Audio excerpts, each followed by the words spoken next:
জয় গুরু ইষ্টপ্রাণ দাদা ও মায়েরা, আজ ইষ্ট প্রসঙ্গে গুরুত্বপূর্ণ ভিডিওটি লো ব্লাড প্রেশার কিভাবে সারবে, পরম দয়াল কি বলেছেন জেনে নেব। ষড়গুণ মকরধ্বজ সকালে চাল ধোয়া জল দিয়ে এবং বিকালে মাখন দিয়ে মেখে খেলে লো ব্লাড প্রেশার, রক্তের নিম্নচাপ সেরে যায়।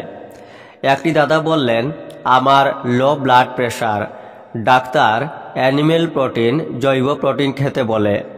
শ্রী শ্রী ঠাকুর বললেন, ছানার থেকে ভালো প্রোটিন আর নেই। অ্যানিমেল প্রোটিন, জৈব প্রোটিন আমার বিধানের শরীরের সাথে কম্প্যাটেবল, সুসঙ্গত কিনা দেখা লাগবে তো।